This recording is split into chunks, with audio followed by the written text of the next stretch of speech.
Hello students, today we will discuss some questions of miscellaneous exercise 1. Miscellaneous exercise 1, question number 5. So that the function f such that r tends to r given by fx is equal to x to the power 3 is injective. Injective means 1 function.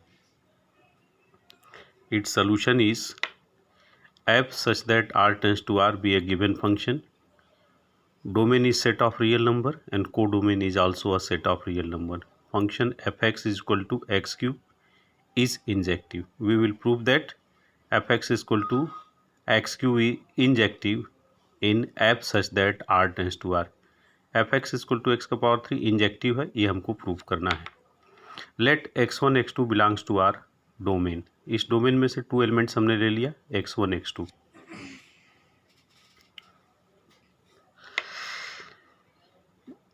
x1 and x2 are two distinct real numbers. Two distinct element, अलग अलग elements हैं, इनकी अलग अलग value है. Then x1 not equal to x2. अब x2 को इधर ट्रांसपोज कर दीजिए. Then x1 minus x2 is not equal to 0. अब ज़रा इसकी वैल्यू देखिए. जब हम a cube minus b cube का फार्मूला लगाते हैं तो a square plus b square plus a b की वैल्यू आती है. ये उसी फॉर्म में है. ए की वैल्यू x1 है और बी की वैल्यू x2 है. तो x1 square plus x2 square plus x1 x2. तो इसको ऐसे लिख सकते हैं x1 square plus 1/4 x2 square plus x1 x2 plus 3/4 x2 square. 1/4 x2 square 3/4 x2 square, तो ये x2 स्क्वायर हो जाएगा. इसको इसलिए लिखे हैं कि ये जो 3 टर्म्स हैं, फर्स्ट 3 टर्म्स हैं, ये x1 प्लस 1/2 का होल स्क्वायर हो जाएगा और प्लस 3/4 x2 स्क्वायर बाहर हो जाएगा. तो ये भी स्क्वायर है, ये भी स्क्वायर है, यानी इसकी वैल्यू नॉट इक्वल टू 0 होगी. अब x1 cube minus x2 cube क्या होगा, इसका फैक्टराइज करेंगे तो ए क्यू माइनस बी क्यू का फार्मूला लगाएंगे तो ये हो जाएगा x1 minus x2 x1 square plus x2 square plus x1 x2. ये भी जीरो नहीं है, ये भी जीरो नहीं है. इसका मतलब कि x1 cube minus x2 cube not equal to 0.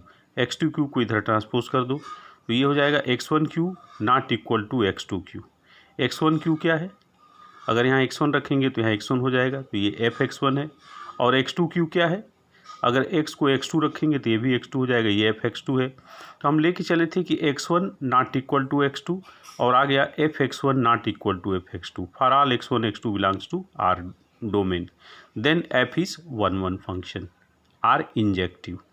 1 function को ही इंजेक्टिव कहते हैं. ये प्रूफ हो गया. अब नेक्स्ट क्वेश्चन है क्वेश्चन नंबर 8. क्वेश्चन नंबर 8 है, देखिए कि क्वेश्चन नंबर 8 है कि give a non empty set x, give a non empty set x, consider px which is the set of all subset of x. px mean power set of set x. px क्या होता है, set x का power set होता है. Define the relation r in px. ये relation r इस px में ही डिफाइंड है as follow. For subset a comma b in px, a related to b, a related to b if and only if a is subset of b, is r is an equivalence relation in px, justify your answer. अगर A B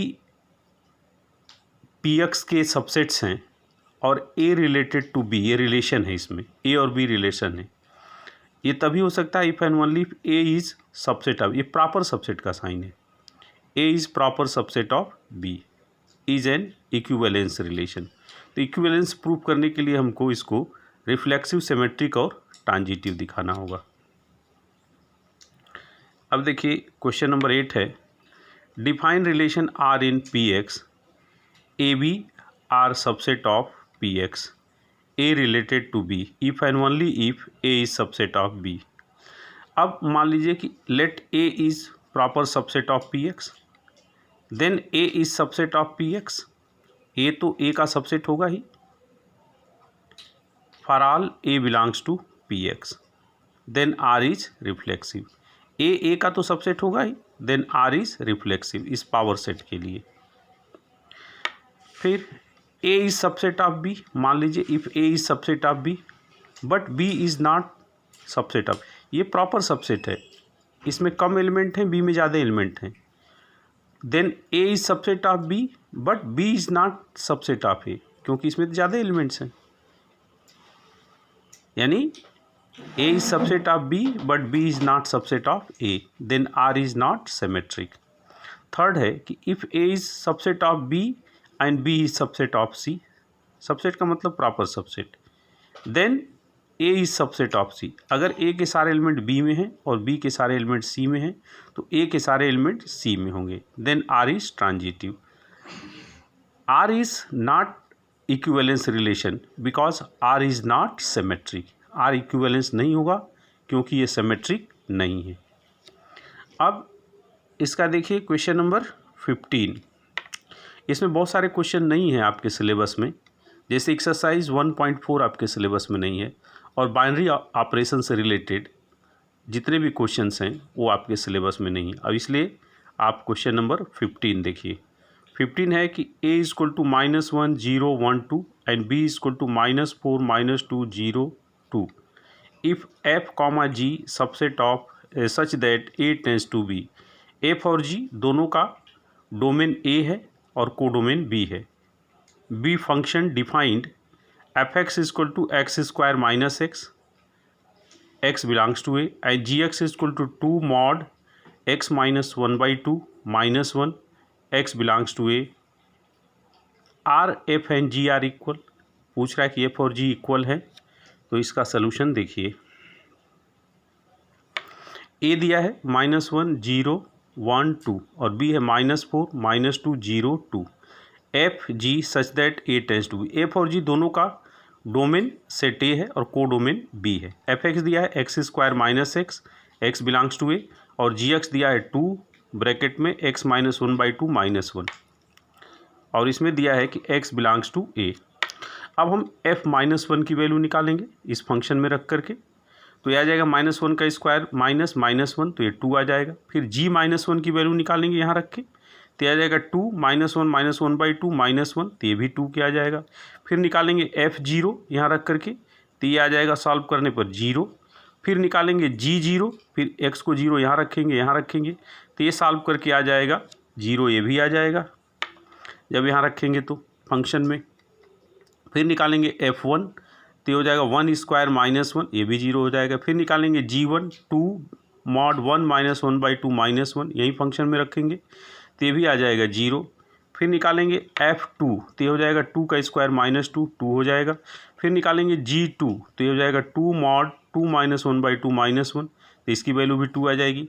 यानी यहाँ क्या आ रहा है, आप ऊपर जो values निकालें उसमें क्या आ रहा है, f-1 g-1 के इक्वल आ रहा है, f0 g0 के इक्वल आ रहा है, f1 g1 के इक्वल आ रहा है, f2 g2 के इक्वल आ रहा है। इसका मतलब है कि जो f का रेंज है वही g का रेंज है, जो f का डोमेन है वही g का डोमेन है। Then f(x) is equal to gx for all x belongs to a। बस इतने ही क्वेश्चन करने थे एक्सरसाइज में से। इसके अलावा